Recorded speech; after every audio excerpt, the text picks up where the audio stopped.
KaraokeBooks. Middlemarch. George Eliot. Audiobook. Chapter 41. By swaggering could I never thrive. For the rain it raineth every day. 12th night.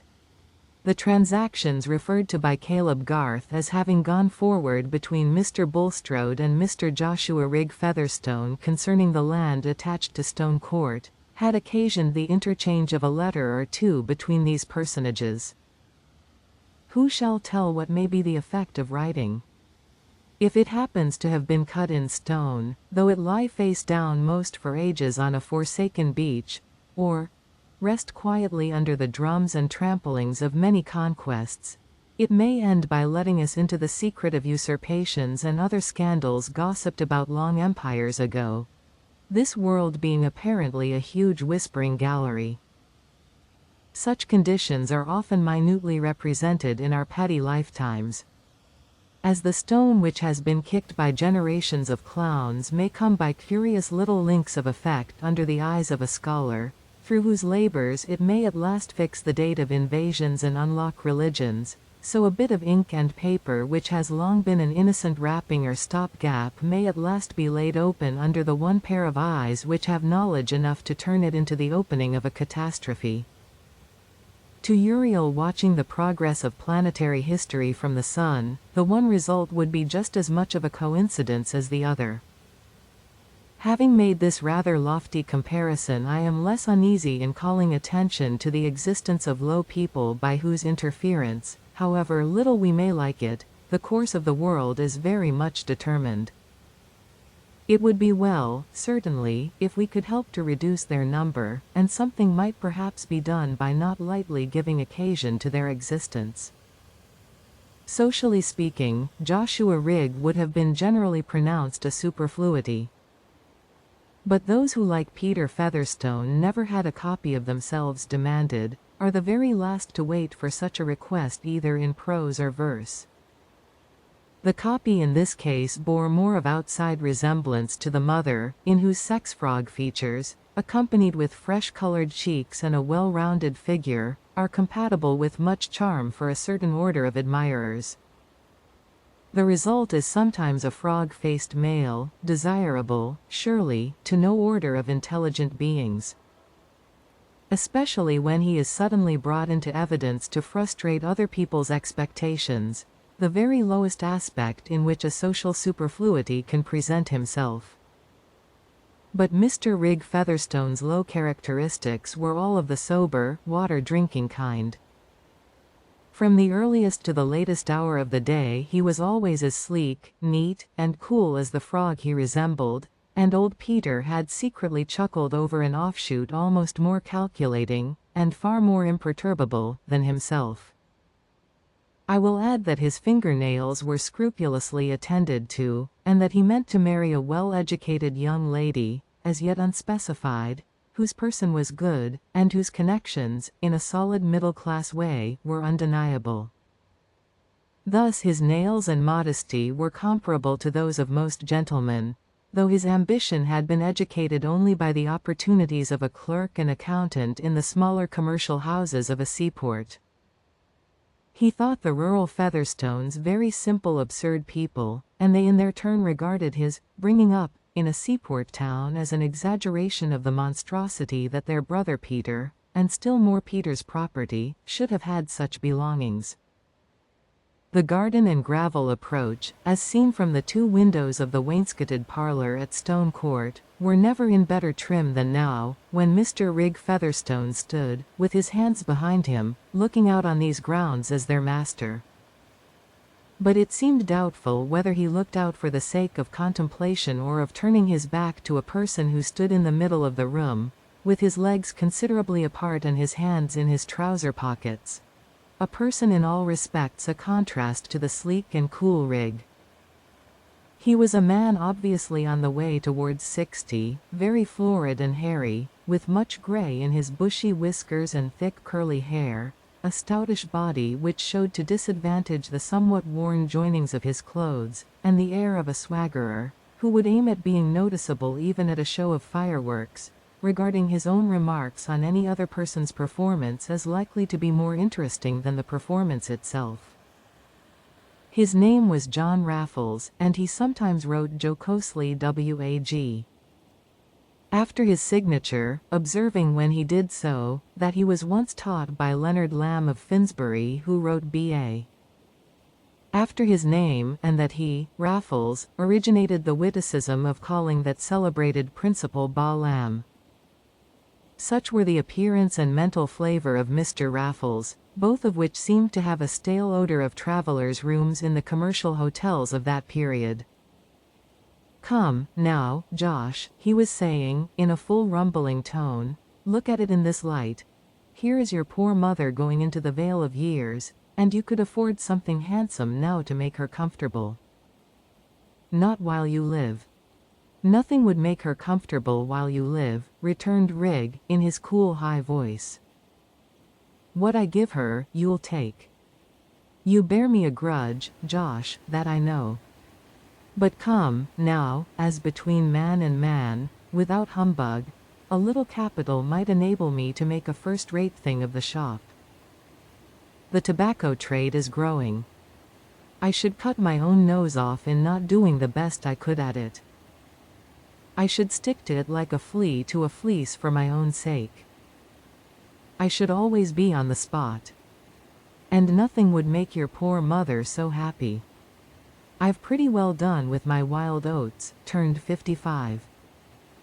I want to settle down in my chimney corner. And if I once buckled to the tobacco trade, I could bring an amount of brains and experience to bear on it that would not be found elsewhere in a hurry. I don't want to be bothering you one time after another, but to get things once for all into the right channel. Consider that, Josh, as between man, and with your poor mother to be made easy for her life. I was always fond of the old woman, by Jove." "Have you done?" said Mr. Rigg, quietly, without looking away from the window. "Yes, I've done," said Raffles, taking hold of his hat which stood before him on the table, and giving it a sort of oratorical push. "Then just listen to me. The more you say anything, the less I shall believe it. The more you want me to do a thing, the more reason I shall have for never doing it. Do you think I mean to forget your kicking me when I was a lad, and eating all the best victual away from me and my mother? Do you think I forget your always coming home to sell and pocket everything, and going off again leaving us in the lurch? I should be glad to see you whipped at the cart tail. My mother was a fool to you, she'd no right to give me a father-in-law, and she's been punished for it. She shall have her weekly allowance paid and no more, and that shall be stopped if you dare to come on to these premises again, or to come into this country after me again. The next time you show yourself inside the gates here, you shall be driven off with the dogs and the wagoner's whip." As Rigg pronounced the last words, he turned round and looked at Raffles with his prominent frozen eyes.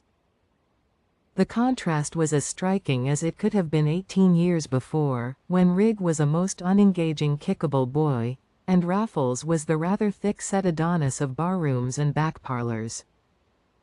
But the advantage now was on the side of Rigg, and auditors of this conversation might probably have expected that Raffles would retire with the air of a defeated dog. Not at all.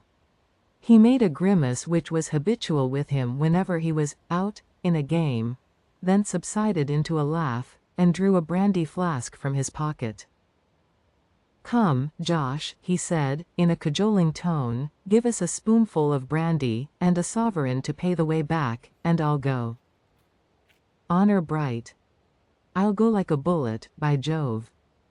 Mind," said Rigg, drawing out a bunch of keys, "if I ever see you again, I shan't speak to you. I don't own you any more than if I saw a crow, and if you want to own me you'll get nothing by it but a character for being what you are, a spiteful, brassy, bullying rogue." "That's a pity, now, Josh," said Raffles, affecting to scratch his head and wrinkle his brows upward as if he were nonplussed. "I'm very fond of you, by Jove, I am." There's nothing I like better than plaguing you, you're so like your mother, and I must do without it. But the brandy and the sovereign's a bargain. He jerked forward the flask and Rig went to a fine old oaken bureau with his keys. But Raffles had reminded himself by his movement with the flask that it had become dangerously loose from its leather covering, and catching sight of a folded paper which had fallen within the fender, he took it up and shoved it under the leather so as to make the glass firm. By that time Rig came forward with a brandy bottle, filled the flask, and handed Raffles a sovereign, neither looking at him nor speaking to him. After locking up the bureau again, he walked to the window and gazed out as impassively as he had done at the beginning of the interview, while Raffles took a small allowance from the flask, screwed it up, and deposited it in his side pocket, with provoking slowness, making a grimace at his stepson's back. "Farewell, Josh, and if forever," said Raffles, turning back his head as he opened the door. Rig saw him leave the grounds and enter the lane. The grey day had turned to a light drizzling rain, which freshened the hedgerows and the grassy borders of the by-roads, and hastened the labourers who were loading the last shocks of corn. Raffles, walking with the uneasy gait of a town loiterer obliged to do a bit of country journeying on foot, looked as incongruous amid this moist rural quiet and industry as if he had been a baboon escaped from a menagerie. But there were none to stare at him except the long-weaned calves, and none to show dislike of his appearance except the little water rats which rustled away at his approach. He was fortunate enough when he got on to the highroad to be overtaken by the stage-coach, which carried him to Brassing, and there he took the new-made railway, observing to his fellow passengers that he considered it pretty well seasoned now it had done for Huskisson. Mr. Raffles on most occasions kept up the sense of having been educated at an academy, and being able, if he chose, to pass well everywhere. Indeed, there was not one of his fellow men whom he did not feel himself in a position to ridicule and torment, confident of the entertainment which he thus gave to all the rest of the company. He played this part now with as much spirit as if his journey had been entirely successful, resorting at frequent intervals to his flask. The paper with which he had wedged it was a letter signed Nicholas Bulstrode, but Raffles was not likely to disturb it from its present useful position. If you liked what you heard, please subscribe to the channel.